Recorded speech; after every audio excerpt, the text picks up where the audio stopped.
അസ്സലാമു അലൈക്കും വറഹ്മത്തുള്ളാഹി തആല വബറകാതുഹു. ബിസ്മില്ലാഹി വൽഹംദുലില്ലാഹി വസ്സലാത്തു വസ്സലാമു അലാ അഷ്റഫി റസൂലില്ലാഹി വഅലാ ആലിഹിൽ ഫായിസീന ബിറിദല്ലാഹി അമ്മാ ബഅദ്. സത്യവിശ്വാസികളെ, സർവശക്തനായ അല്ലാഹു നമ്മെ കബൂലാക്കട്ടെ. നമ്മുടെ പാപങ്ങൾ അല്ലാഹു പുറത്തു തരട്ടെ. രോഗങ്ങൾ അല്ലാഹു ശിഫയാക്കട്ടെ. നമ്മിൽ നിന്നും മൺമറഞ്ഞവരുടെ ഖബർ അല്ലാഹു സ്വർഗമാക്കട്ടെ. തെറ്റുകുറ്റങ്ങൾ അവർക്കും നമുക്കും അല്ലാഹു മാപ്പാക്കി തരട്ടെ. ശിഷ്ട ആയുസ് നമുക്കും നമ്മുടെ കുടുംബത്തിനും എല്ലാ മുഅ്മിനീങ്ങൾക്കും അല്ലാഹു പൊരുത്തപ്പെട്ട വഴിയിൽ ഇസ്സത്തോടെ സന്തോഷത്തോടെ ആഫിയത്തോടെ കഴിഞ്ഞ് ഈമാൻ സലാമത്തായി മരിക്കാൻ അല്ലാഹു ഭാഗ്യം നൽകട്ടെ എന്ന് ദുആ ചെയ്യുകയാണ്. റബ്ബിന്റെ മഹത്തായ അനുഗ്രഹം കൊണ്ട് നമ്മുടെ ആയുസ്സിൽ വീണ്ടും ഒരു സഫർ മാസം എത്തി.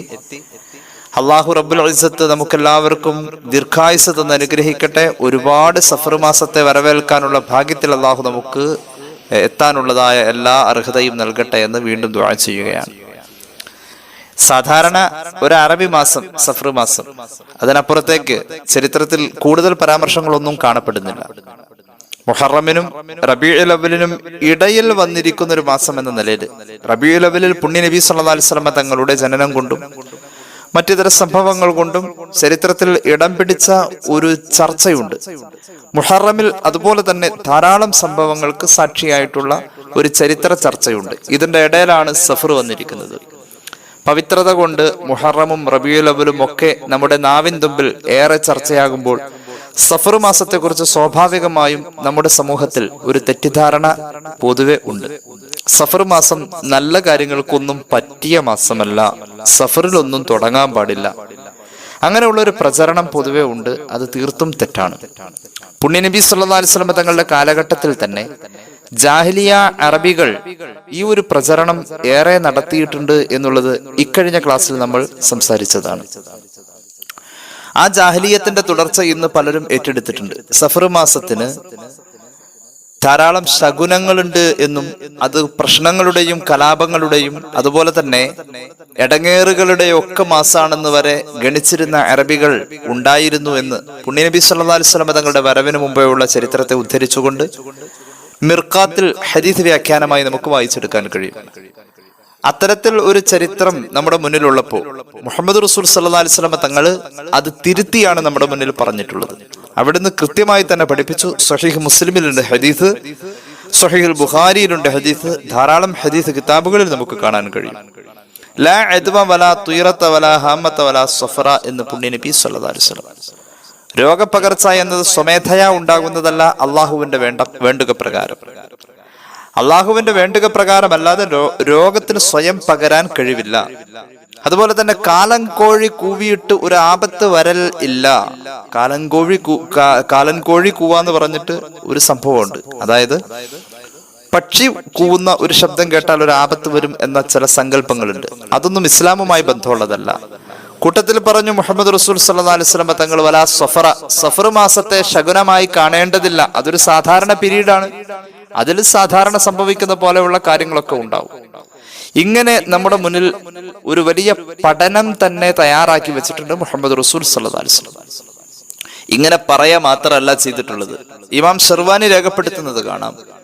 ഫാത്തിമ റളിയല്ലാഹു അൻഹയെ അലി റളിയല്ലാഹു അൻഹുവിനായി നിക്കാഹ് കഴിച്ചു കൊടുക്കാൻ മുഹമ്മദ് റസൂൽ സല്ലല്ലാഹു അലൈഹി വസല്ലം തങ്ങൾ തെരഞ്ഞെടുത്തിട്ടുള്ള മാസമാണ് സഫർ മാസം എന്നത് തുഹ്ഫയുടെ വ്യാഖ്യാനം ഷിർവാനിയിൽ നമുക്ക് കൃത്യമായി തന്നെ കാണാൻ കഴിയും.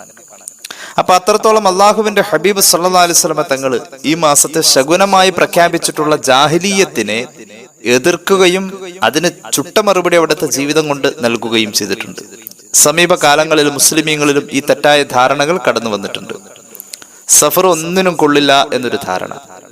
അപ്പൊ സഫർ 1 മുതൽക്ക് നമ്മൾ ശ്രദ്ധിക്കേണ്ട കാര്യങ്ങളാണ് ഇത്തരത്തിലുള്ളതായ ധാരണാപിശകുകളെ മാറ്റുക, തിരുത്തുക എന്നുള്ളത്.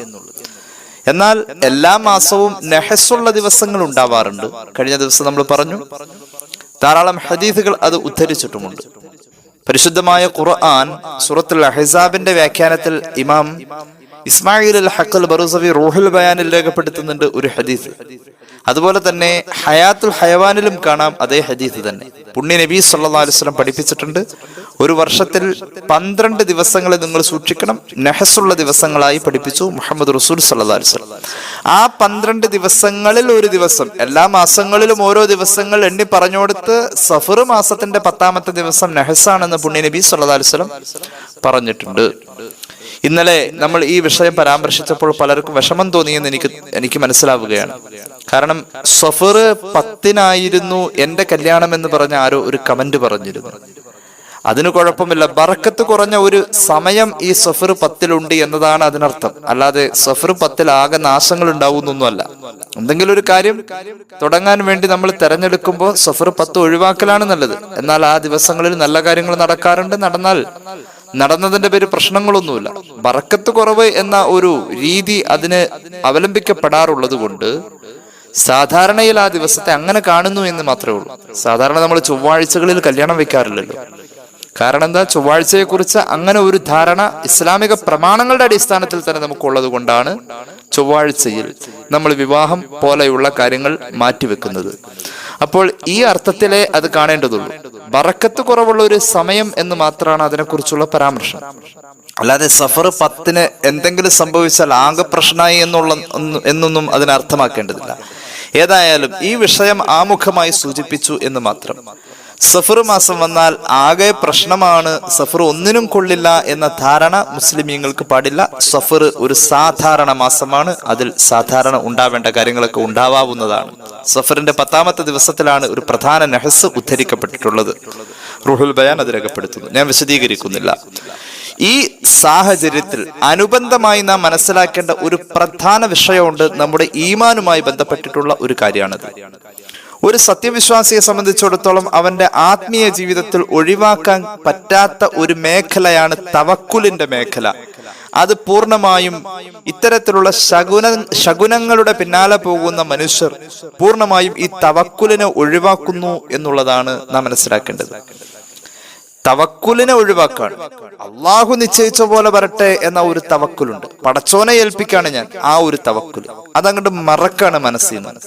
കാരണം എന്താ, ശകുനത്തിന്റെ പിന്നാലെ പോവാം. അങ്ങനെ ശകുനത്തിന്റെ പിന്നാലെ പോവാനാണോ പറഞ്ഞിട്ടുള്ളത്?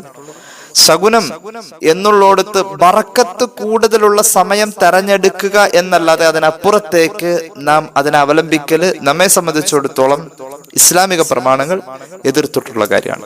ഒരു ബറക്കത്തിന്റെ സമയത്ത് തെരഞ്ഞെടുക്കുക എന്ന നിലക്ക് മാത്രം നമ്മൾ അത്തരം കാര്യങ്ങളിൽ ഇടപെടാം. അല്ലാതെ ഏത് സമയവും ഒരു ശകുനം നോക്കി, ഇപ്പൊ സഫറാണെങ്കിൽ തന്നെ സഫറിൽ ഒന്നും ചെയ്യാൻ പാടില്ല എന്നുള്ള രീതിയിൽ എന്തിന് ചെയ്തു പോയാൽ അത് ആ ശകുനത്തെ പിൻപറ്റിക്കൊണ്ട് ആപത്തുകളെ കണക്കുകൂട്ടിയിരിക്കുക, അതുപോലെ തന്നെ പ്രയാസങ്ങളെ കണക്കുകൂട്ടിയിരിക്കുക, അങ്ങനെയൊന്നുമില്ല. അള്ളാഹുവിനെ ഏൽപ്പിക്കുക, അള്ളാഹുവിനെ ഏൽപ്പിച്ചാൽ അള്ളാഹു ഏറ്റെടുക്കും. അള്ളാഹുവിനെ ഏൽപ്പിക്കുക എന്നത് നമ്മുടെ വിശ്വാസത്തിന്റെ ഭാഗമാണ്. അതിനെ അറബിയിൽ തവക്കുൽ എന്ന് പറയും. അത് ഈമാനിനോട് ചേർന്ന് നിൽക്കുന്ന കാര്യമാണ്. പരിശുദ്ധ പ്രമാണങ്ങൾ പഠിക്കുമ്പോൾ നമുക്ക് മനസ്സിലാകും, ഒരു മൂമിനായ മനുഷ്യന് അവന്റെ മുന്നിൽ വരുന്ന പ്രതിസന്ധിയെ അവൻ 3 നിലക്കാണ് നേരിടുന്നത്. 1 അവന്റെ പ്രയത്നം കൊണ്ട്, 2 അവന്റെ പ്രാർത്ഥന കൊണ്ട്. ഈ രണ്ടും ഉള്ളതിന്റെ കൂടെ തന്നെ 3ാമത്തെ ഒന്ന് അവന്റെ കൂടെയുണ്ട്, അവന്റെ ഈമാനിനോട് ചേർന്ന് നിൽക്കുന്ന തവക്കുൽ. ഇനി അള്ളാഹ് ചെയ്തു തരട്ടെ, അള്ളാഹുവിലേക്ക് ഏൽപ്പിക്കാം. ഉദാഹരണം, മകളെ കല്യാണം കഴിച്ചയക്കണം, കയ്യിൽ പണമില്ല. എന്നാൽ അവൻ ചെയ്യുന്നത്, ഒരു ഉദാഹരണം പറയാണ്, ഒരു സത്യവിശ്വാസിയാണ്, 3 രീതി അവൻ അവലംബിക്കും. 1, അവൻ പണമുണ്ടാക്കാനുള്ള ശ്രമം നടത്തും. 2, പണം ഉണ്ടാക്കാനുള്ള ശ്രമം നടത്തിയിട്ട് അതിന്റെ കൂടെ തന്നെ അവൻ അത് വിജയിക്കാൻ വേണ്ടിയിട്ട് അള്ളാഹുവോട് ദുആ ചെയ്യും. അപ്പൊ പ്രയത്നമായി, പ്രാർത്ഥനയായി. 3ാമത് അവൻ ചെയ്യുന്നത്, ഞാൻ എന്നെ കൊണ്ട് കഴിയണ രീതിയിലൊക്കെ എങ്ങനെയാക്കി ഇനി ഈ കല്യാണം ഭംഗിയായി കിട്ടണം, ഞാൻ അള്ളാനെ അങ്ങോട്ട് ഏൽപ്പിക്കാം. പടച്ചോനെ ഇത് നീ ഏറ്റെടുക്കണം, ഇത് ഭംഗിയാക്കണം, അള്ളാനെ അങ്ങോട്ട് ഏൽപ്പിക്കാം, എന്റെ റബ്ബ് എന്നെ സഹായിക്കും. എന്ന് അള്ളാഹുവിന്റെ പ്രഖ്യാപനം പഠിപ്പിച്ചിട്ടുണ്ട് മുഹമ്മദ് റസൂൽ സല്ലല്ലാഹു അലൈഹി വസല്ലം. എന്റെ അടിമ എന്നെ കുറിച്ച് എവിടെയാണോ ഭാവിക്കുന്നത് അവിടെ ഞാനുണ്ട് എന്ന് അള്ളാഹ് പറഞ്ഞതായി മുഹമ്മദ് റസൂൽ സല്ലല്ലാഹു അലൈഹി വസല്ലം. അള്ളാഹു എനിക്കിത് ഭംഗിയാക്കി തരും, ഞാൻ പടച്ചോനെ ഏൽപ്പിച്ചു. ആ ഒരു വിശ്വാസം ഉണ്ടെങ്കിൽ അള്ളാഹു ഉറപ്പായിട്ട് അത് നടത്തി തരും. നമ്മൾ വിചാരിക്കുന്നിടത്ത അള്ളാഹു. അള്ളാഹനെ ഉൾക്കൊള്ളാൻ ലോകത്ത് ഒരു ഇടം മാത്രമേ ഉള്ളൂ അള്ളാഹനെ ഉൾക്കൊള്ളാൻ. ഈ ഭൂമി തന്നെ അള്ളാഹനെ ഉൾക്കൊള്ളാൻ പറ്റാതെ വന്നല്ലോ. മഹാന്മാരായ മുഫസ്സിരീങ്ങൾ, തസവുഫിന്റെ ആലിമീങ്ങളൊക്കെ പഠിപ്പിക്കുന്നുണ്ട്, അള്ളാഹുവിന്റെ സൃഷ്ടി മേഖലയിൽ അള്ളാഹു എത്തിപ്പെടുക എന്നത് അപ്രാപ്യവും അസാധ്യവുമാണ്. അതിന്റെ ഒരു പ്രധാന കാരണവും അതിന്റെ ഒരു പ്രധാന തെളിവുമായി മഹാന്മാർ പറയുന്നത്, മൂസ അലൈഹിസ്സലാത്തു വസ്സലാമിന്റെ മുന്നിൽ അള്ളാഹു റബ്ബുൽ ഇസ്സത്ത് പ്രത്യക്ഷമാവുക എന്നത് സാധ്യമാവാതെ പോയ സംഭവത്തെ ഉദ്ധരിച്ചുകൊണ്ടാണ്. സൂറത്തുൽ അഅറാഫിന്റെ 143 ആയത്ത്. അള്ളാഹു അന്ന് മൂസാ നബിയോട് പറഞ്ഞത് ലൻ തറാനി എന്നാണ്, ഒരിക്കലും എന്നെ കാണാൻ പറ്റൂല മൂസാ നബിയെ എന്നാണ്. കാരണം അള്ളാഹു ഒരു പ്രതലത്തിൽ അല്ലെങ്കിൽ ഒരു ഭാഗത്ത് പ്രത്യക്ഷമാവുക എന്നുള്ളത് നാം കാണുന്ന ഈ സൃഷ്ടി ചരാചരങ്ങളിൽ, നാം കാണുന്ന ഈ സൃഷ്ടികളുടെ വലിപ്പത്തിൽ, നാം കാണുന്ന ഈ സൃഷ്ടി വിശാലതയിലൊന്നും അള്ളാഹു എത്തിപ്പെടൽ അപ്രാപ്യമാണ്. പിന്നെ അള്ളാഹു എത്തിപ്പെടുന്നത് എവിടെയാണ്? അള്ളാഹു എത്തിപ്പെടുന്നത് ഒരു മൂമിനായ മനുഷ്യന്റെ ഹൃദയത്തിലാണെന്ന് പുണ്യനബി സ്വല്ലല്ലാഹു അലൈഹി വസല്ലം. അവിടെ അള്ളാഹു കയറും. അവിടെ അള്ളാഹു കയറട്ടെ. അള്ളാഹു നമ്മുടെ ഹൃദയത്തിൽ ഉണ്ടാവട്ടെ. അള്ളാഹു നമുക്ക് തൗഫീഖ് നൽകട്ടെ. അങ്ങനെ വരുന്ന സാഹചര്യങ്ങളിൽ അള്ളാഹനെ നമ്മൾ അങ്ങോട്ട് ഏൽപ്പിക്കാണ്. എന്റെ റബ്ബ് എന്റെ കൂടെ ഉണ്ട് അല്ലേ? നമ്മുടെ മനസ്സിൽ അങ്ങനെ ഒരു വിചാര പദം ഉണ്ട് എങ്കിൽ അള്ളാഹു റബ്ബുൽ ഇസ്സത്ത് നമ്മുടെ കൂടെ ഉണ്ട്. അങ്ങനെയാണ് നമ്മുടെ പ്രമാണങ്ങൾ പഠിപ്പിച്ചിട്ടുള്ളത്. അല്ലാതെ സഫർ വരുമ്പോഴേക്കും എല്ലാം ശകുനം പറഞ്ഞുകൊണ്ട് എല്ലാം ഒഴിവാക്കി ഒരു വിശ്വാസിക്ക് പറ്റാത്ത രീതിയിലുള്ള ശകുനത്തിന്റെ പിന്നാലെ പോകുന്ന അവസ്ഥ ഒഴിവാക്കി തവക്കുലിന്റെ പിന്നാലെ പോവലാണ് നമുക്ക് വേണ്ടത്. ഇവിടെ പഠനവിധേയമാക്കേണ്ട ഒരു കാര്യമാണ് തവക്കുല്. ഞാൻ ഒരല്പവും കൂടി പറയാൻ ആഗ്രഹിക്കുന്നു. തവക്കുലിന്റെ പ്രായോഗികത പൊതുസമൂഹത്തിൽ തെറ്റിദ്ധരിക്കപ്പെടുന്ന ഒരവസ്ഥയിലേക്ക് ഈ ഒരു ഇൽമ്, തവക്കുൽ സംബന്ധമായിട്ടുള്ള ഇൽമ് മാറിയിരിക്കുകയാണ്. തവക്കുൽ എന്താണെന്ന് സാധാരണക്കാർക്ക് വലിയ പിടിയില്ലാത്ത അവസ്ഥയിലേക്ക് മാറിക്കൊണ്ടിരിക്കുക. തവക്കുലിനെ പ്രമാണങ്ങളുടെ വെളിച്ചത്തിൽ നമുക്ക് 3ആയി തരംതിരിക്കാൻ കഴിയും. ഒന്ന്, അസ്ബാബുകളെ ആശ്രയിക്കാത്ത വലിയ മഹാന്മാരുടെ തവക്കുല്. ഉദാഹരണം ഇബ്രാഹിം നബി അലൈഹി സ്വലാത്തു വസ്സലാമിനെ പോലെയുള്ള മഹാന്മാർ. അവർക്ക് വേറെ ഒന്നും ഒരു പ്രശ്നമല്ല. തീയിൽ കിടക്കുമ്പോഴും ജിബ്രീൽ അലൈഹി സ്വലാത്തു വസ്സലാം സഹായിക്കട്ടെ എന്ന് ചോദിച്ചോടത്ത് ജിബ്രീലിന്റെ സഹായം എന്നുള്ള ആ ഒരു സബബിനെ ആശ്രയിക്കാതെ വേണ്ട എന്ന തീരുമാനത്തിൽ ഇബ്രാഹിം നബി ഉറച്ചു നിന്ന അത്ര വലിയ ദൃഢമായ ഈമാനുള്ള ആളുകളുടെ തവക്കുൽ, അതുപോലെ ഒന്നും നമുക്ക് ആവാൻ സാധ്യമല്ല എന്നുള്ളത് ആദ്യമായി അടിസ്ഥാനമായി നാം മനസ്സിലാക്കേണ്ടതുണ്ട്. രണ്ടാമത്തെ തവക്കുല്, നമ്മളെ കൊണ്ട് ചെയ്യാൻ പറ്റുന്നതൊക്കെ ചെയ്തിട്ട് നമ്മെ കൊണ്ട് ചെയ്യാൻ പറ്റുന്നത് ചെയ്യുന്നതിനോട് കൂടെ തന്നെ അള്ളാനെ ഏൽപ്പിക്കാം, സബബുകളെ ആശ്രയിക്കാം. ഉദാഹരണം, നമുക്ക് ഒരു രോഗം വന്നു, നമ്മെ കൊണ്ട് ചെയ്യാൻ പറ്റുന്നത് അതിന്റെ ചികിത്സ തേടലാണ്. ആ ചികിത്സ തേടുന്നതിന്റെ കൂടെ തന്നെ അത് മാറ്റിത്തരാൻ പടച്ചോനെ ഏൽപ്പിക്കാം. അത് നമ്മെ കൊണ്ട് സാധ്യമാണ്, നമ്മളത് ചെയ്തേ പറ്റൂ. അത് നമ്മുടെ ഈമാനിന്റെ വർധനവിന് കാരണമാണെന്ന് പുണ്യനബി സ്വല്ലല്ലാഹു അലൈഹി വസല്ലം പഠിപ്പിച്ചിട്ടുണ്ട്. ഇത് രണ്ടും അടിസ്ഥാനമുള്ളതാണ്. ഇനി മൂന്നാമതൊരു തവക്കുലുണ്ട്. വിവരമില്ലാത്ത മനുഷ്യന്മാരുടെ ചില തവക്കുലുണ്ട്. അവരെന്താ, ജോലിക്കും പോകൂല, പണിക്കും പോകൂല. ഞാൻ എല്ലാം പടച്ചോനെ ഏൽപ്പിച്ചിട്ടുണ്ട്, പടച്ച റബ്ബ് ഇവിടെ കൊണ്ടുവന്ന് തരും. തവക്കുലിന്റെ പേര് പറഞ്ഞ് ജോലിക്ക് പോകാതെയും കുടുംബം നോക്കാതെയും ഉത്തരവാദിത്തങ്ങളിൽ നിന്നും ഒഴിഞ്ഞു മാറി ആത്മീയ കോലം കെട്ടുന്ന കുറെ ആളുകൾ സമൂഹത്തിന്റെ ധാരാളം ഭാഗങ്ങളിൽ നമുക്ക് കാണാൻ കഴിയുന്നുണ്ട്. ആത്മീയതയുടെ സൗന്ദര്യമാണ് ഇത്തരം ആളുകൾ നശിപ്പിക്കുന്നത് എന്ന് നാം ഓരോരുത്തരും മനസ്സിലാക്കാം. പരിശുദ്ധമായ പ്രമാണം അത്തരം തവക്കുലുകളെ വളരെ നിശ്ചിതമായ ഭാഷയിൽ നിരീക്ഷിക്കുകയും നിരൂപിക്കുകയും വിമർശിക്കുകയും ചെയ്തിട്ടുണ്ട്. അള്ളാഹുവിന്റെ മുഖറബുകളായ മഹാന്മാരുടെ തവക്കുലിലേക്ക് എത്താൻ കഴിഞ്ഞില്ലെങ്കിൽ പോലും അതിന്റെ തൊട്ട് താഴെ പറഞ്ഞിട്ടുള്ള രണ്ടാമത്തെ തവക്കുലിൽ എത്താൻ നമുക്ക് കഴിയണം. ഈ സഫർ മാസം നമുക്കതിന് പ്രചോദനമാകട്ടെ. അപ്പൊ ഈ സഫർ മാസം വരുമ്പോൾ നമുക്ക് ചെയ്യാൻ പറ്റുന്ന, നമ്മുടെ ഈമാനിനെ പ്രകാശിപ്പിക്കാൻ ചെയ്യാൻ പറ്റുന്ന, നമ്മുടെ ഹൃദയത്തിലുള്ള ഈമാനിനെ പ്രകാശിപ്പിക്കാൻ ചെയ്യാൻ പറ്റുന്ന ഒരു പുണ്യമായ അമലാണ് തവക്കുൽ എന്നുള്ളത്. തവക്കുലിന്റെ മധുരത്തിലേക്ക് കടന്നു വരാൻ നമ്മെ പ്രോത്സാഹിപ്പിക്കുന്ന, പ്രേരിപ്പിക്കുന്ന എത്രയോ ആയത്തുകൾ പരിശുദ്ധ ഖുർആനിൽ നമുക്ക് കാണാൻ കഴിയും. സൂറത്ത് തൗബയിലുണ്ട്, സൂറത്ത് ത്വലാഖിലുണ്ട്. ഞാൻ സൂറത്ത് തൗബയുടെ ഒരു ആയത്ത് ഓതാം. എത്ര രസകരമായ ആയത്താണ്. അള്ളാഹു നമുക്ക് തൗഫീഖ് നൽകട്ടെ. പടച്ച റബ്ബ് ഇഷ്ടപ്പെട്ട ആ തവക്കുലിന്റെ ആളുകളുടെ കൂട്ടത്തിൽ എത്രത്തോളം 70,000 ആളുകൾക്ക് ഒരൊറ്റ ട്രിപ്പിൽ സ്വർഗപ്രവേശം നൽകപ്പെടുന്നത് ഈ തവക്കുലിന്റെ വാഹകരാണെന്ന് പുണ്യനബി സ്വല്ലല്ലാഹു അലൈഹി വസല്ലം പഠിപ്പിക്കുന്നുണ്ട്. ഇൻഷാ അല്ലാഹ് നമുക്ക് സമയമുണ്ട് ഈ ഹദീസ് പറയാം. അള്ളാഹു തൗഫീഖ് നൽകട്ടെ. സൂറത്ത് തൗബയുടെ ആയത്ത്. അഊദു ബില്ലാഹി മിനശ് ശൈത്വാനിർ റജീം. ഖുൽ ലൻ യുസീബനാ ഇല്ലാ മാ കതബല്ലാഹു ലനാ ഹുവ മൗലാനാ വഅലല്ലാഹി ഫല്യതവക്കലിൽ മുഅ്മിനൂൻ. എന്തെങ്കിലും ഒരു മുസീബത്ത് വരുമ്പോ, എന്തെങ്കിലും ഒരു പ്രയാസം വരുമ്പോ പറയേണ്ടത് എങ്ങനെയാണെന്നറിയോ? ലൻ യുസീബനാ, ഞങ്ങൾക്കൊന്നും ബാധിക്കുന്നില്ല, ഇല്ലാ മാ കതബല്ലാഹു ലനാ, റബ്ബ് നിശ്ചയിച്ചതല്ലാതെ ഒന്നും ഞങ്ങൾക്ക് ബാധിക്കുന്നില്ല. റബ്ബ് നിശ്ചയിച്ചത് എന്തോ അത് നമുക്ക് ബാധിച്ചിട്ടുള്ളൂ. ആരാ റബ്ബ്? ഹുവ മൗലാന, അവൻ നമ്മുടെ യജമാനന. പെട്ടെന്നൊരു മരണം, ഞാനിന്ന് മഗ്രിബ് കഴിഞ്ഞിട്ട് ഒരു മരണ അവസ്ഥയെ കുറിച്ച് ഇങ്ങനെ ആലോചിച്ചു. ഒരു കുടുംബത്തിൽ ഒരു മരണം വന്നാൽ എങ്ങനെയാണ് അതിനെ കൈകാര്യം ചെയ്യാ? അള്ളാഹു എല്ലാവർക്കും ദീർഘായുസ് നൽകട്ടെ. ഒരു കുടുംബത്തിലേക്ക് ഒരു മരണം കടന്നു വന്നാൽ അവിടെ നമ്മൾ ചിന്തിക്കാ എന്താ? ഈ മരിച്ച ആളുടെ ആശ്രയം കിട്ടാത്തതിന്റെ പേരിലുള്ള നിലവിളികളും വിലാപവാക്കുകളുമല്ലേ. എനിക്കിനി ആരാ ഉള്ളതെന്നാ ചോദിക്കാല്ലേ? എനിക്കിനി ആരാ ഉള്ളത്? ഈ മക്കൾക്ക് ഇനി ആരാ ഉള്ളത്? അങ്ങനല്ലേ? എന്റെ കുടുംബം ഇനി ആരാ കൊണ്ടു നടക്കാ? എനിക്കിനി ആരാ കൂട്ടിരിക്ക? ഒക്കെ എനിക്കില്ലാത്തതാ പറയാ. എന്നാൽ ഈ മരിച്ച ആളെ കുറിച്ച് അയാൾക്ക് ഇനി ആരാ ഉള്ളതെന്ന് ചിന്തിച്ചോ? അങ്ങനെ ചിന്തിച്ചിട്ട് ആരിലും കരയിലുണ്ട്? എന്റെ പ്രിയപ്പെട്ടവൻ ഇതാ ഖബറിലേക്ക് പോകുന്നു, അവിടെ ഒറ്റയ്ക്കാണല്ലോ, ആ മനുഷ്യന് ഇനി ആരാ ഉള്ളതെന്ന് പറഞ്ഞിട്ട് ആരെങ്കിലും കരയാറുണ്ടോ? ഇല്ല. അള്ളാഹു നമുക്കെല്ലാവർക്കും ഖബറിൽ രക്ഷ തരട്ടെ. പ്രത്യേകിച്ച് നമ്മുടെ മരിച്ചുപോയ ആളുകൾ അള്ളാഹു തൗഫീഖ് നൽകട്ടെ. ഞാൻ പറഞ്ഞു വന്നത് എന്താണെന്നറിയുമോ? അങ്ങനെ ഒരു മരണം നടക്കുന്നോടത്ത് നമ്മൾ ആലോചിക്കേണ്ടത്, ആ മനുഷ്യന് അള്ളാഹു നിശ്ചയിച്ചതാണ് ഇതുവരെ ജീവിക്കാൻ കഴിയാവുന്നത്. ഇത് റബ്ബ് നിശ്ചയിച്ചത്, അള്ളാഹുവിന്റെ ഖലാ. ഇങ്ങനൊരു അവസ്ഥ അള്ളയാണ് നമുക്ക് തന്നത്. അവൻ നമ്മുടെ യജമാനന, നമ്മൾ അവന്റെ അടിമകളല്ലേ. അവനോട് ഒന്നും തിരുത്താൻ പറയേണ്ടതില്ല. കാരണം അവൻ എന്ത് ചെയ്യുന്നു അതിലൊരു ഖൈറും അതിനൊരു രഹസ്യവും ഉണ്ട് എന്നല്ലേ നമ്മുടെ വിശ്വാസം. നമുക്കത് തിരിയണില്ല എന്നുള്ളൂ. അപ്പൊ ഞാൻ ആലോചിച്ചത് അതാണ്, നമ്മുടെ ജീവിതത്തിൽ വരുന്ന ആപത്തുകൾ അള്ള തരുന്നതാണെന്നുള്ള ഒരു വിശ്വാസം, ആ റബ്ബിൽ നിന്നും വരുന്നതിനെ കുറിച്ചുള്ളൊരു ബോധം നമ്മളിൽ കുറഞ്ഞുകൊണ്ടിരിക്കുക.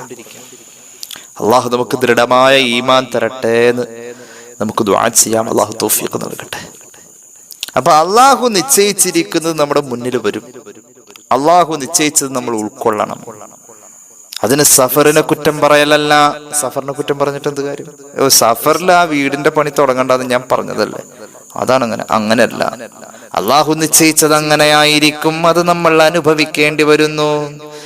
ബിസ്മില്ലാഹിർ റഹ്മാനിർ റഹീം. ومن يتق الله يجعل له مخرجا. റബ്ബിനെ സൂക്ഷിച്ച് ജീവിച്ചാൽ നമ്മുടെ ജീവിതത്തിന്റെ മുന്നിൽ വരുന്ന പ്രയാസങ്ങളെ അല്ലാഹു തട്ടി മാറ്റുമെന്ന് ഖുർആൻ. തടസ്സങ്ങൾ അല്ലാഹു തുറന്നു തരുമെന്ന് ഖുർആൻ. എന്ത് മതി? അല്ലാഹുവിനെ സൂക്ഷിച്ച് ജീവിച്ചാൽ മതി. നമ്മുടെ എല്ലാ പ്രവർത്തനങ്ങളിലും അള്ളാനെ പൊരുത്തപ്പെടുത്തിപ്പിടിക്കുന്ന, റബ്ബിനെ തൃപ്തിപ്പെടുത്തുന്ന രീതികൾ ഉണ്ടായാൽ മതി. റബ്ബിനെ സൂക്ഷിച്ച് ജീവിച്ചാൽ മതി. അള്ള കാണുന്നു എന്ന വിചാരത്തോടുകൂടെ ജീവിച്ചാൽ മതി. മുന്നിലെ തടസ്സങ്ങൾ അള്ളാഹു മാറ്റിത്തരും. ഞാനല്ലട്ടോ അത് പറഞ്ഞത്. സൂറത്തു ത്വലാഖിന്റെ തുടക്കം 2-ാമത്തെ ആയത്താണത്. അള്ളാഹു തൗഫീഖ് നൽകട്ടെ. ആലോചിച്ച് നോക്കണം. അടുത്ത ആയത്ത് കേട്ടോളൂ.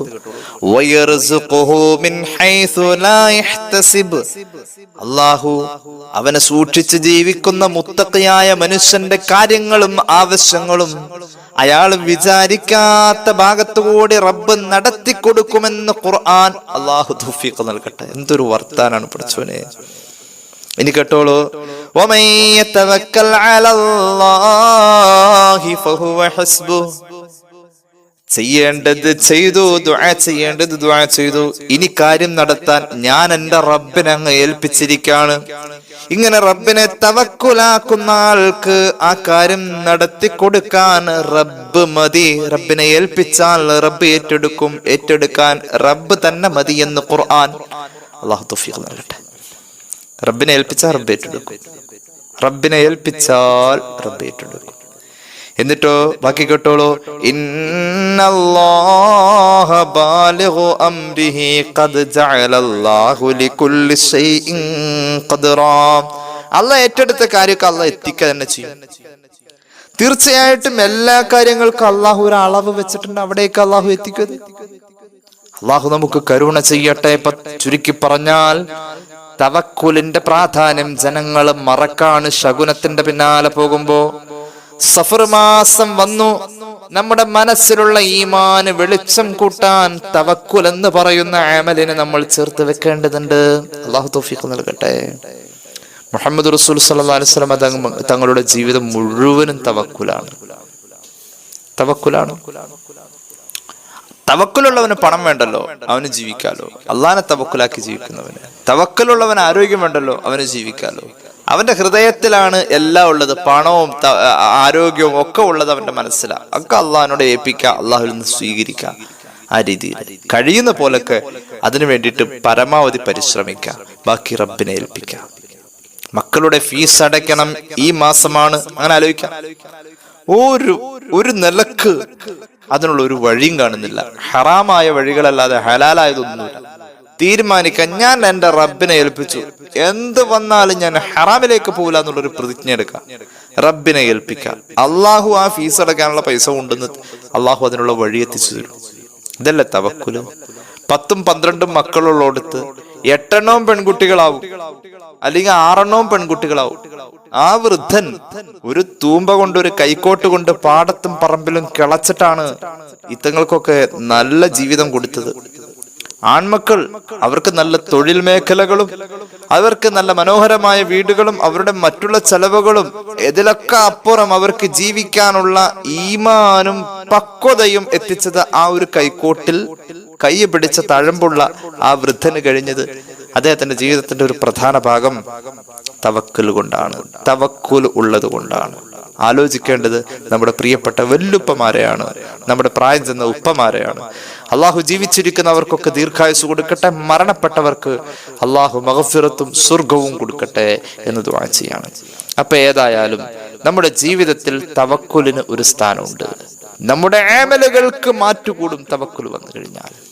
അതുപോലെ തന്നെ നമ്മുടെ ഈമാന് വെളിച്ചം കൂടും. തവക്കുൽ എന്ന് പറഞ്ഞാൽ എന്താ? കുറെ നേരമായാലും ഉസ്താദ് ഈ തവക്കുൽ എന്ന് പറയുന്നത്. എന്താ ഈ തവക്കുൽ? തവക്കുൽ എന്ന് പറഞ്ഞാൽ ഇമാം ഖുർത്തുബി ഖുർആൻ വ്യാഖ്യാനിച്ചുകൊണ്ട് രേഖപ്പെടുത്തുന്നു, അന്ന തവക്കുല ഇന്നമാ ഹുവ ഇഅ്തിമാദുൽ ഖൽബി അലല്ലാഹ്. നമ്മുടെ ഹൃദയം അല്ലാഹുവിലേക്ക് ചാരി നിൽക്കലാണ് തവക്കുൽ. അല്ലാഹുവിലേക്ക് ചാരിക്കുക, എന്ത് പറഞ്ഞാലും അല്ലാഹനെ ആശ്രയിക്കുക, ഹൃദയം ആശ്രയിക്കുക, ഹൃദയം അല്ലാഹനെ ആശ്രയിക്കുക. അതൊരു നല്ലൊരു അവസ്ഥയല്ലേ? ഹൃദയം സഫറിലേക്ക് ആശ്രയിക്കാണ് വേണ്ടത്. സഫർ മാസം വന്നിട്ടാണ് എനിക്ക് അങ്ങനെ തോന്നിയായിരുന്നു, സഫർ മാസം ആയതുകൊണ്ടാണെന്ന്. അങ്ങനെയല്ലല്ലോ. നമ്മളോട് അത്തരം കാര്യങ്ങളിൽ പറഞ്ഞത് ബറക്കത്തുള്ള ഒരു ടൈം തേടാ എന്നല്ലാതെ അതിനപ്പുറത്തേക്ക് ചകയാൻ പറഞ്ഞിട്ടില്ല.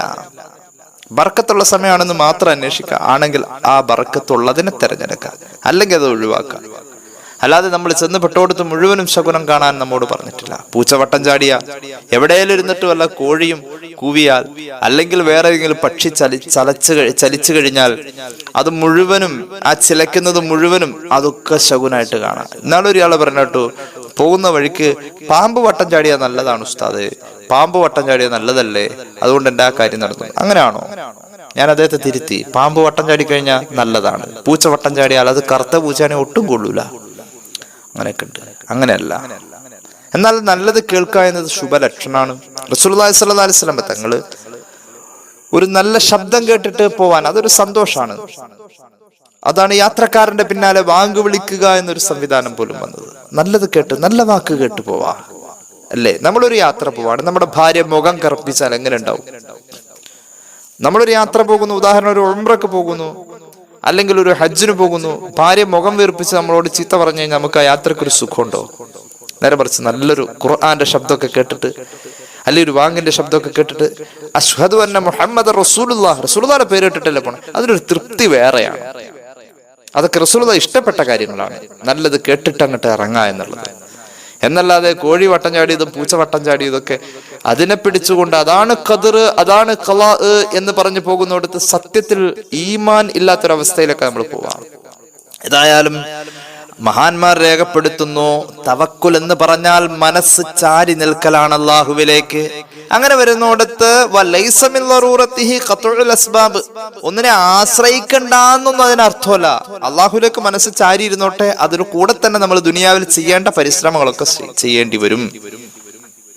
അള്ളാഹിലേക്ക് മനസ്സ് ചാരി വെച്ചിട്ട് അള്ളാഹുലേക്ക് നമ്മൾ മനസ്സിനെ ഏൽപ്പിച്ചിട്ട് നമ്മൾ ഒന്നും ചെയ്യാതെ കൈയ്യെട്ടിരിക്കാനല്ല പറഞ്ഞത്. ഒന്നും ചെയ്യണ്ടെന്നല്ല, ചെയ്യേണ്ടത് ചെയ്യുകയും വേണം. ഇതാണ് തവക്കുൽ. നമ്മൾ ചെയ്യേണ്ടത് ചെയ്യുകയും ചെയ്യണം, അള്ളാഹുലേക്ക് ബാക്കിയൊക്കെ മനസ്സുകൊണ്ട് ഏൽപ്പിക്കുകയും ചെയ്യണം. ഇതാണ് തവക്കുൽ. ഇത് ഈമാന് വെളിച്ചം കൂട്ടാ ചെയ്യാം. ഒരു സ്വഹാബി വന്നിട്ട് ശുഅബുൽ ഈമാനിലുണ്ട് ഹദീസ്. മഹാനായ അംർ ഇബ്നു ഉമയ്യ റളിയല്ലാഹു അൻഹു ആണ് സ്വഹാബി. ഹബീബായ നബിയുടെ അടുക്കൽ വന്നിട്ട് പറഞ്ഞു, യാ റസൂലല്ലാഹ് ഉർസിലു നാഖത്തി വ അതവക്കലു. എനിക്കൊരു ഒട്ടകമുണ്ട് നബിയെ, ഞാൻ അതിനെ അങ്ങോട്ട് അഴിച്ചു വിടാണ്. ഒട്ടകം തിരിച്ചു വരും എന്ന കാര്യത്തിൽ ഞാൻ പടച്ചോനെ തവക്കുലാക്കാം. ഒട്ടകം ആവശ്യമുള്ള ഭക്ഷണമൊക്കെ കഴിച്ചിട്ട് പുല്ലൊക്കെ കഴിച്ചിട്ട് അതുകൊണ്ട് തിരിച്ചു വരും, എനിക്ക് ഉറപ്പുണ്ട്, ഞാൻ അള്ളാഹനെ ഏൽപ്പിക്കാം. റസൂലുള്ളാഹി പറഞ്ഞു സല്ലല്ലാഹു അലൈഹി വസല്ലം, മോനെ തവക്കുൽ നല്ലതാ, ഒട്ടകം വയറിറച്ച് കഴിക്കുന്നതും നല്ലതാ, പക്ഷേ നീ ആ ഒട്ടകത്തെ കെട്ടിയിടണം, എന്നിട്ട് തവക്കുലാക്കണം. കെട്ടിയിട്ട ഒട്ടകത്തെ നീ ഇല്ലാത്തോടത്തുനിന്ന് ആരും അഴിച്ചു കൊണ്ടുപോകുന്ന വിഷയത്തിലാണ് നീ തവക്കുലാക്കേണ്ടത്. അതിനാരെങ്കിലും വന്ന് കൊണ്ടുപോകുന്ന വിഷയത്തിലാണ് നീ തവക്കുലാക്കേണ്ടത്. അല്ലാതെ അതിനെ നീ തന്നെ അങ്ങോട്ട് അഴിച്ചു വിട്ടിട്ട് അങ്ങനെ തവക്കുലാക്കാൻ അങ്ങനെയല്ല വേണ്ടത്. അപ്പൊ നമ്മുടെ മുന്നിൽ അതിന്റെ ഭൗതിക കാരണങ്ങളെയും ഭൗതിക മാർഗങ്ങളെയും ആശ്രയിക്കുന്നതിന്റെ കൂടെ അള്ളാഹനെ ഏൽപ്പിക്കണം. രോഗം വന്നു കഴിഞ്ഞാൽ ആശുപത്രി പോല ചിലര്, ഞാൻ പടച്ചോനെ തവക്കുലാക്കിയേക്കാം, അതങ്ങോട്ട് മാറിക്കോളും. അങ്ങനെയല്ല, നീ ആശുപത്രിയിൽ പോവണം, അതിന്റെ കൂടെ തവക്കുലാക്കണം. അങ്ങനെയുണ്ട്. ചില വ്യാജ ആത്മീയത, ബോധമില്ലാത്ത ആത്മീയത ഈ രീതിയിൽ പല സ്ഥലങ്ങളിൽ അവതരിപ്പിക്കപ്പെട്ടതായും ആരോപിക്കപ്പെട്ടതായും നമുക്ക് അറിയാൻ കഴിഞ്ഞിട്ടുണ്ട്. ചില ഷെയ്ഖ് പറയൂത്രേ, അവിടെ പോവണ്ട, ആശുപത്രി പോണ്ട, മരുന്ന് മേടിക്കണ്ട, അതിങ്ങനെയാണ് മാറിക്കോളും. അങ്ങനെയൊന്നുമല്ല. നമ്മൾ മരുന്ന് വാങ്ങാ, മരുന്ന് കഴിക്കുക. ആ മരുന്ന് കഴിച്ചാൽ അത് മാറാ എന്നത് അള്ളാഹനെ ഏൽപ്പിക്കണം. പടച്ചോനെ, ഞാൻ മരുന്ന് കഴിച്ചു, എന്നെ കൊണ്ട് ചെയ്യാൻ പറ്റുന്നൊക്കെ ഞാൻ ചെയ്തു, നിന്നെ അങ്ങോട്ട് ഏൽപ്പിക്കാം. നിന്റെ കയ്യിലെ ശിഫയുള്ളൂ. ഇതൊക്കെ ചെയ്താലും ഒക്കെ നിന്റെ കയ്യിലുള്ളത്. റബ്ബെ, നീ നടത്തി തരണം. അള്ളാഹു നടത്തി തരും. ഞാൻ അങ്ങോട്ട് ഏൽപ്പിച്ചു അള്ളാഹനെ. നമ്മൾ ചെയ്യേണ്ടത് ചെയ്തിട്ട് വേണം തവക്കുലാക്കാൻ. അള്ളാഹു തൗഫീഖ് നൽകട്ടെ. അള്ളാഹു തൗഫീഖ് നൽകട്ടെ. ഏതായാലും അള്ളാഹുവിന്റെ ഹബീബ് സല്ലല്ലാഹു അലൈഹി വസല്ലമ തങ്ങളുടെ ജീവിതം നിറയെ തവക്കുലാണ്. സ്വഹാബികളുടെ ജീവിതം നിറയെ തവക്കുലാണ്. മഹാനായ ഇമാം ഖുർത്തുബി ഒരു സംഭവം രേഖപ്പെടുത്തുന്നുണ്ട്. തവക്കുലിന്റെ പേര് പറഞ്ഞ് വിവരമില്ലാത്ത ഒരാൾ തവക്കുലാക്കാൻ നിന്നു. അവൻ തീരുമാനിച്ചത് എന്താ? ഒന്നും ചെയ്യണ്ട, ഒക്കെ അള്ളാഹ് കൊണ്ടുവന്ന് മുന്നിൽ തരുന്ന. അങ്ങനെയല്ലല്ലോ. തവക്കുലിനെ കുറിച്ച് അങ്ങനെയല്ല പഠിപ്പിച്ചിട്ടുള്ളത്. മഹാനായ സുഫിയാൻ സൗരി റഹ്മത്തുള്ളാഹി അലൈഹി പറയുന്നുണ്ട്, ഒരു മനുഷ്യന് വിശപ്പ് വന്നിട്ട് അവന്റെ മുന്നിൽ ഭക്ഷണം കിട്ടാനുള്ള വഴികളുണ്ട്. അവൻ ചോദിച്ച ഭക്ഷണം കിട്ടും. അവനെ കണ്ട ആർക്കും ഭക്ഷണം കഴിക്കാത്തവനെ പോലെ തോന്നിയിട്ടില്ല. പക്ഷെ അവന് ഭക്ഷണം ആവശ്യമുണ്ട്. എവിടെ ചോദിച്ച ഭക്ഷണം കിട്ടുന്ന ഉറപ്പുണ്ട്, ഭക്ഷണം കിട്ടാനുള്ള സാഹചര്യമുണ്ട്. പക്ഷെ ഇവൻ ബുദ്ധ പോലെ അങ്ങനെ ഇരുന്ന് വായ അടച്ചു പിടിച്ചിട്ട് ഭക്ഷണം ആവശ്യമുള്ള ചോദിക്കുകയും ചെയ്തില്ല, കിട്ടാനുള്ളത് സ്വീകരിക്കുകയും ചെയ്തില്ല. പടച്ചോൻ അത് എന്റെ വായിലെത്തിച്ചു തരൂ എന്നൊക്കെ പറഞ്ഞിട്ട് അവനെ തവക്കുലിനെ പൂർണ്ണമായി നിഷേധിച്ച് തവക്കുലിനെ നിഷേധിക്കാന്ന് പറഞ്ഞാൽ അതിന്റെ പൂർണ്ണമായ രീതിയെ നിഷേധിച്ചുകൊണ്ട് അവൻ എങ്ങനെ കിട്ടാനുള്ള വഴികൾ അവലംബിക്കാൻ കിട്ടിയ അവസരത്തെ ഉപയോഗപ്പെടുത്താതെ അവൻ പട്ടിണി കിടന്ന് മരിച്ചാൽ അവൻ നരകത്തിലാണെന്ന് മഹാന്മാർ രേഖപ്പെടുത്തുന്നു. കാരണം അവന്റെ മുന്നിൽ വന്ന ആ സാഹചര്യങ്ങൾ അവൻ ഉപയോഗപ്പെടുത്താതെ തവക്കുലാക്കിയോടത്ത് വീഴ്ചയുണ്ട്. മുന്നിൽ വരുന്ന സാഹചര്യങ്ങളെ, ഭൗതികമായ സാഹചര്യങ്ങളെ ഉപയോഗപ്പെടുത്തണം. അത് നമുക്ക് വേണ്ടി അള്ളാഹു വെച്ചതാണ്. രോഗം വന്നാൽ മരുന്ന് വാങ്ങണം, അത് അള്ളാഹു നമുക്ക് വേണ്ടി വെച്ചതാണ്. അപ്പൊ ഇത്തരത്തിലുള്ള അവസ്ഥകളെ കുറിച്ചൊരു ബോധം സഫർ മാസത്തിൽ നമുക്ക് വേണം. അള്ളാഹു തൗഫീഖ് നൽകട്ടെ. നമ്മുടെ ജീവിതത്തിൽ അബദ്ധങ്ങൾ സംഭവിക്കാം, നമ്മുടെ പ്രിയപ്പെട്ടവർക്ക് അബദ്ധങ്ങൾ സംഭവിക്കാം, തിരുത്തി കൊടുക്കണം. സഫർ വന്നു എന്നതിന്റെ പേരിൽ എല്ലാം ശകുനം ചാർത്താതെ സഫർ വന്നതിന്റെ കൂടെ തന്നെ നമുക്ക് നല്ലൊരു അവസരം കിട്ടിയിരിക്കുന്നത് നമ്മുടെ ഈമാനിനെ പുതുക്കാൻ തവക്കുൽ എന്ന് പറയുന്ന അമല്. അതെങ്ങനെയാണ്? നമ്മൾ ചെയ്യേണ്ടതൊക്കെ ചെയ്തിട്ട് ബാക്കി അള്ളാഹനെ അങ്ങോട്ട് ഏൽപ്പിക്കാം. മനസ്സ് റബ്ബിലേക്ക് ചാരി വെക്കാന്ന് അതിന് പറയാം. നമ്മൾ ചെയ്യേണ്ടതൊക്കെ ചെയ്യാം. ഇതാണ് തവക്കുൽ. ആ രീതിയിൽ നമ്മൾ ഒന്ന് പരിശ്രമിച്ചാൽ ഇൻഷാ അള്ളാഹ് സഫറും നമുക്ക് ധന്യമാണ്. അള്ളാഹു തൗഫീഖ് നൽകട്ടെ. ഇൻഷാ അള്ളാഹ് ഒരുപാട് പേര് ദുആ ചെയ്യാൻ ഏൽപ്പിച്ചിട്ടുണ്ട്. നമ്മുടെ കമന്റിലും വാട്സാപ്പിലും അല്ലാതെയും ഒക്കെ ആയി ഫോൺ ചെയ്ത് പറഞ്ഞവരും ഒക്കെ ഉണ്ട്. ഒരുപാട് പേരുണ്ട്. എല്ലാം എടുത്തു പറയൽ പ്രയാസാണ്. എന്നാലും അൽഹംദുലില്ലാഹ് ഓർമ്മയിലുള്ളപ്പോഴൊക്കെ ദുആ ചെയ്യുന്നുണ്ട്. ഇൻഷാ അള്ളാഹ് 3 സ്വലാത്ത് ചൊല്ലി ദുആ ചെയ്യാം. സല്ലല്ലാഹു അലാ മുഹമ്മദ് സല്ലല്ലാഹു അലൈഹി വസല്ലം സല്ലല്ലാഹു അലാ മുഹമ്മദ് സല്ലല്ലാഹു അലൈഹി വസല്ലം അല്ലാഹുമ്മ സ്വല്ലി അലാ മുഹമ്മദ് യാ റബ്ബി സ്വല്ലി അലൈഹി വസല്ലം. അൽഹംദുലില്ലാഹി റബ്ബിൽ ആലമീൻ. അല്ലാഹുമ്മ സ്വല്ലി അലാ സയ്യിദിനാ മുഹമ്മദിൻ വഅലാ ആലി സയ്യിദിനാ വമൗലാനാ മുഹമ്മദ്. അല്ലാഹുവേ, ഞങ്ങളെ നീ കബൂലാക്കണേ തമ്പുരാനെ. റബ്ബേ, ഞങ്ങളുടെ പാപങ്ങൾ പൊറുക്കണേ അല്ലാ. രോഗങ്ങൾ ശിഫയാക്കുക അല്ലാ. അറിഞ്ഞു ചെയ്ത അറിയാതെ ചെയ്ത രഹസ്യമായി സംഭവിച്ച പരസ്യമായി സംഭവിച്ച എല്ലാ തെറ്റും നിനക്കേ അറിയൂ. മാപ്പാക്കണേ തമ്പുരാനെ. റബ്ബേ, നീ പൊരുത്തപ്പെട്ട അമല് ചെയ്യാനുള്ള ഭാഗ്യം നൽകണേ അല്ലാ. ദുആ കൊണ്ട് വസിയത്ത് ചെയ്തവരുടെ ആവശ്യങ്ങൾ നിറവേറ്റി കൊടുക്കണേ അല്ലാ.